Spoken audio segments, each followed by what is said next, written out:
Now, listen, you guys, it seems like Nicki Minaj is fed up by the stance that Safaree Samuels pulled in as far as her show is concerned.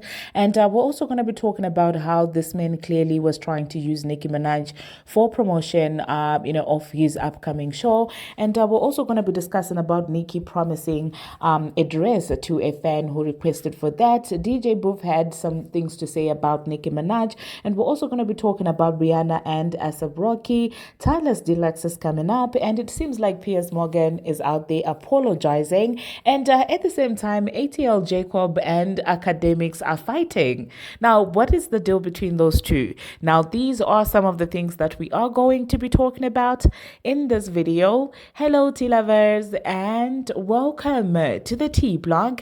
I trust you guys are doing well, and I trust you are doing great. Personally, I am doing great, you guys. I am doing extremely amazing. And without further ado, let us dive straight into today's tea. So first of all, let us talk about this entire Safaree Samuels nonsense. Now, to begin with, let us all just establish that this man came to that concert for clout. Because listen, if he genuinely just wanted to enjoy the show and, just support, he wouldn't have done all the clownery that he did. The whole Jean Vest thing, that was very calculated. He did that for a reason. Clearly, he knew that people would start talking about the Jean Vest, because you guys know that the whole Jean Vest thing is like a popular thing. So obviously, he wanted to get the people's attention, but it just did not end at him applauding his YouTube video. It seems like this man has got some, show coming up, and him and his castmates were out there bringing up Nicki Minaj yet again. And I find it rather distasteful that after all these years, this woman has moved on. This woman is married right now, but you still continue bringing her up just so you get some form of clout. It's embarrassing at this point, okay? If he was an ex that, well, they had parted ways and there was no drama involved, you did not try to end a career, it would have been a different story. But now I'm just looking at him like, boy, like seriously. Anyway, let me just insert what the clip of that show says, and then I will catch you after that. Especially for you, you were talking about your past relationship with Nicki as well. What was it like venting and putting that out there? It felt good to let it out because, I have a lot of things built up inside me and I'm never able to express myself. I thought I could put my trust and talk to Wes, and the things I was saying to him, he would make fun of me behind my back to other people. So his life's been downhill since that breakup. He peaked. He peaked there.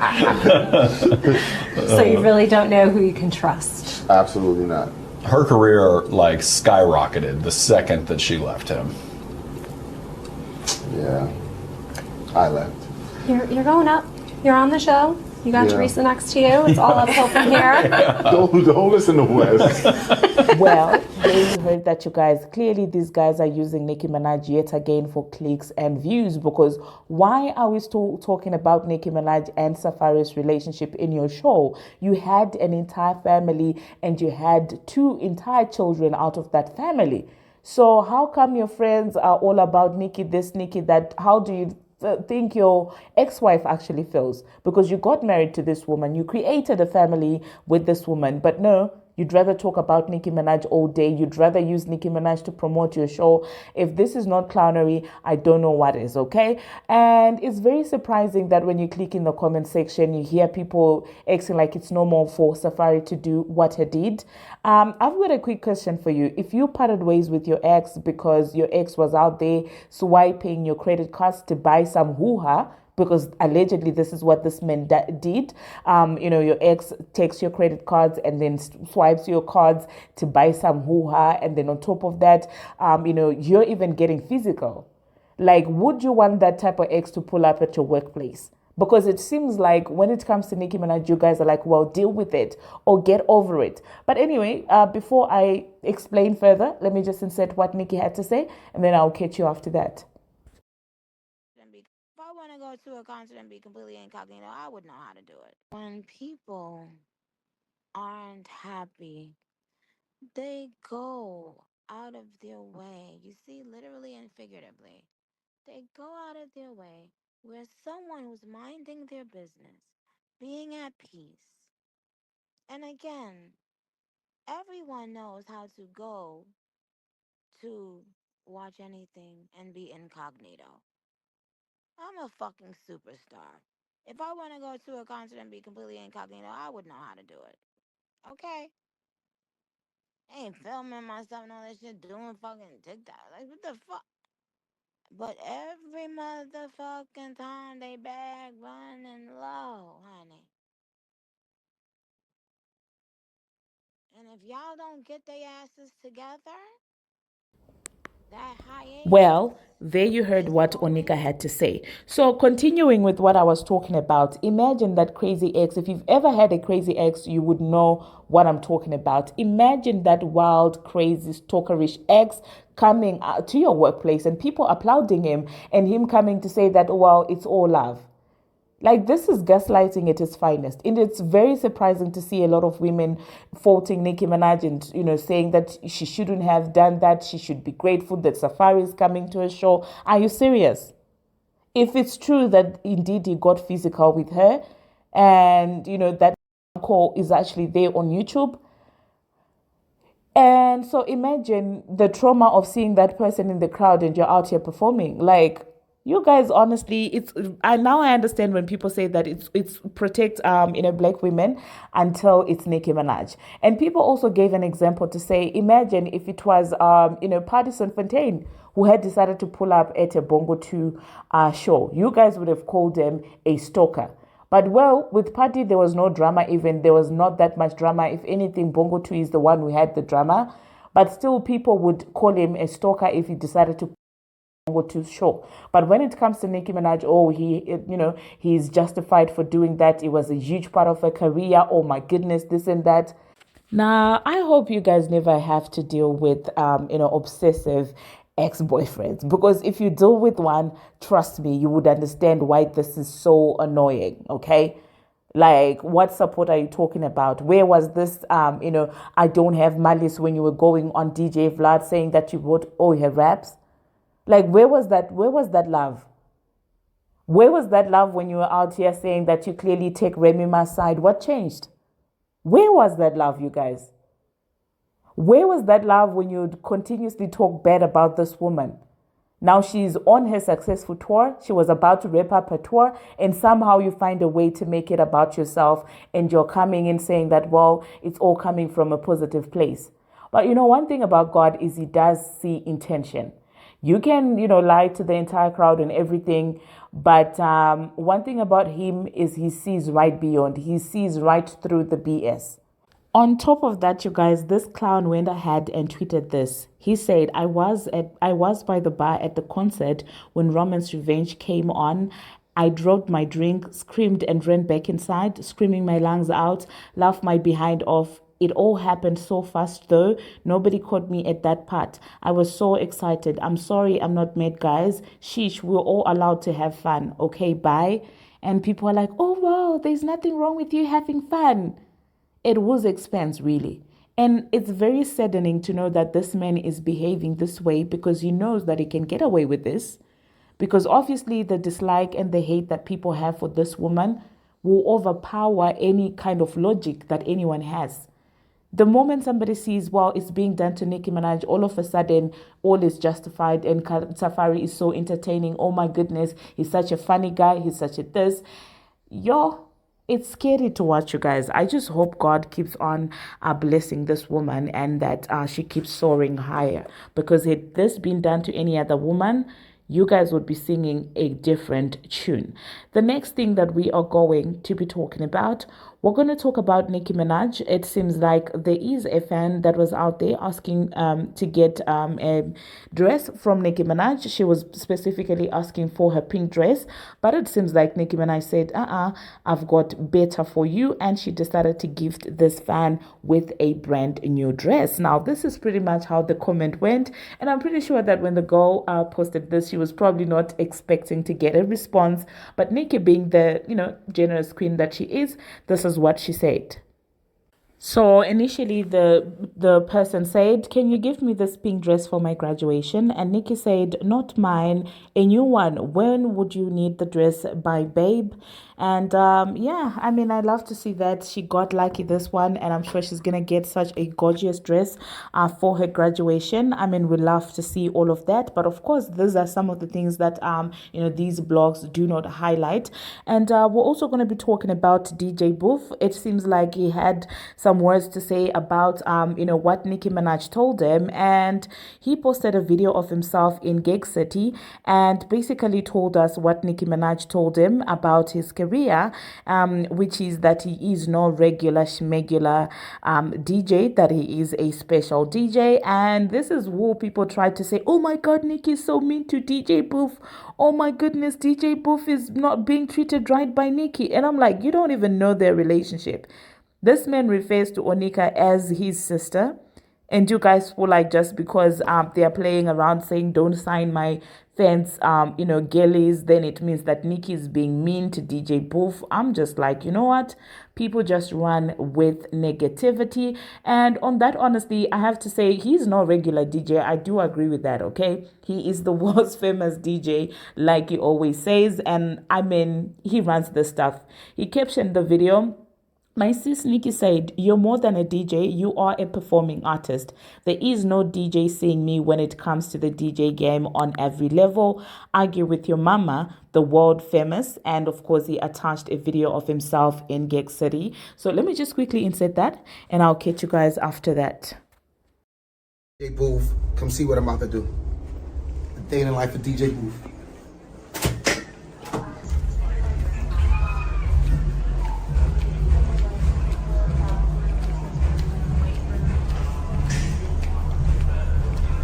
You know I'm gonna shut it down, right? I'm going to shut it down. Just watch. No, for real, I'm really gonna shut it down. World famous DJ Boof. Watch this. Left, right, listen, up, down, up, down, up, down, up, down, up, down, up, down, up, down, up, down. Well, there you saw that, you guys. Now, the next thing that we are going to be talking about, we're going to talk about Piers Morgan, okay? Now, you guys know that recently the men came out, sat down with Jaguar, right? And Jaguar was out there making some wild accusations towards Jay-Z, towards Beyonce, accusing them of doing the unthinkable in relation to the, happenings as it pertains to the men from the dealer, So it seems like Piers is coming back now, retracting everything and apologizing. Allegedly, it seems like the man from Fraudulent Nation sent his lawyers towards Piers, okay? And so I'm just like, okay, things are getting very interesting because if you know this man, Morgan, Piers Morgan, he is not the one to quickly backtrack, okay? He runs his mouth. That's what Piers does. So for him to actually go out there and apologize, it means that, wow, things are getting real, okay? So let me know in the comment section, you guys, what you think about this. Now, initially, when I did a video concerning the Jaguar situation, I did tell you that everything that Jaguar says has to be taken with a grain of salt because she says some pretty much wild things sometimes. So I was just like, even with this entire thing, I'm gonna take it with a grain of salt. So it seems like he has found out the hard way. The next thing that let me just insert the apology and then I will catch you after that. The thing about platforms, the reality of the modern world is that pretty much everyone has a platform as long as there's something to say that other people want to hear. That's why we invited her on to be interviewed. The people making these claims have an audience with or without shows like mine. Well, Jaguar Wright unexpectedly made several serious allegations about Jay-Z and Beyonce during that interview. As I said in the moment, they were not present to respond or defend themselves, but now they have. Their lawyers contacted us to say that those claims were totally false and have no basis in fact, and we've therefore complied with the legal request to cut them from the original interview. Editing interviews is not something we do lightly at a show called Uncensored. But, like the proverbial cries of fire in a crowded theatre, there are legal limits on us too. And we apologise to Jay-Z and Beyonce. Well, now, Sean Diddy Now, the next thing that we are going to be talking about, let us talk about Akademiks and ATL Jacob. Now, you guys, these two are going at it, and I'm just like, what is this? Okay, this is certainly a beef that I did not see coming, and this is stemming from the fact that, well, Akademiks disrespectfully said that, well, ATL Jacob does not deserve to comment on music because, well, he's just a producer, which is a logic that I absolutely do not understand. The way he says just a producer, it makes it seem as if producers are less than in as far as creating music is concerned. But I'm just like, no, no, no, no. At the end of the day, if they were not producers, Akademiks, you and I wouldn't have anything to talk about, because what binds us to these artists is obviously the music. Okay, that's what binds us to these people. So if you're saying that, well, he's just a producer, he is producing the music that makes these people famous enough for us to want to talk about them. And it's only in the 21st century, you guys, that people feel like media is way more important than the actual music. Like at this point, I don't even know if we still have a proper music industry. It seems like all we have is a PR music, because everything is now being done for the optics. This is why Akademiks feels like he's better than producers, is better than, artists, talented people. It's because now music has shifted from it being an authentic art to it being more about how do I look to the public, which blog can support me, which media platform can support me. It's all about that now. That's what people have reduced the art into, and it's very sad. But anyway, that being said, they had an entire back and forth, and Akademiks is now saying that ATL Jacob was talking about Future behind his back and things like that. It's a lot of things actually that he's claiming, but as of now, I've not seen any receipts that support the claims that he's been making, that ATL Jacob was running his mouth in as far as the likes of Future are concerned. So let me know, you guys, in the comment section, who are you riding with in this entire beef, and what is fueling this beef, honestly? I don't know, you guys. Anyway, the next thing that we are going to be talking about, let us talk about love. Rihanna and ASAP Rocky are out here giving us couple goals. I don't know. I cringe each time I say couple goals, because lately I've been saying that all that glitters is not gold. But that being said, the two of them really do look adorable. Like, oh my goodness. And they seem to really have that connection, that love, that genuine connection. And I love that it seems natural with them, you guys. I don't know, like, but then again, we can only talk about what we see. We don't know what happens behind closed doors, but it seems like the two of them are obsessed with each other. It seems like they're determined to have their little family, and the way they talk about each other. They were also discussing about ASAP Rocky singing about Rihanna in one of his songs, calling her pretty forehead, big forehead B, and things like that. Like, honestly, I love to see a healthy relationship being portrayed. Well, healthy from what we can see, because I don't want you guys to come back to me a couple of years later saying, "Oh wow, you came out here saying it's a healthy relationship. Now look at what's happening." But I'm saying that as of now, I love to see some positivity in as far as love is concerned, because listen, we have been seeing a lot of negativity. I mean, we need to be happy, once in a while, in my own opinion. But anyway, now the next thing that we are going to be talking about, we're going to talk about Sosie Santana and Carisha. Now, you guys do know that yesterday was Sosie's birthday, and it seems like, well, he received quite the gift from from Carisha, and he was super excited. And I did see him trending on Twitter because of his reaction. You could tell that he was genuinely excited. He was super happy. Happy birthday to him, for today. For today, it's just going to be positive vibes. We love to see friends who support each other. I mean, I would too, because that entire Carisha Please interview that they did, I mean, that's a real friend. Like, that's a ride or die, like, in my own opinion, okay? Because one thing about Santana is he will forever hold down Carisha. So I feel like it's only right that he gets to enjoy a part of the Didlas money, allegedly. I'm just kidding, guys. But anyway, that being said, a happy birthday to Sosie Santana. And and let me just insert the video, you guys, and then I will catch you after that. Well, there you saw the video. There you saw the video. Now, the last thing that we are going to be talking about, we're going to talk about this entire situation with... This gray. What? This a Rick box. All right, open it, bitch. This a Rick box. Thank you. This a Rick box.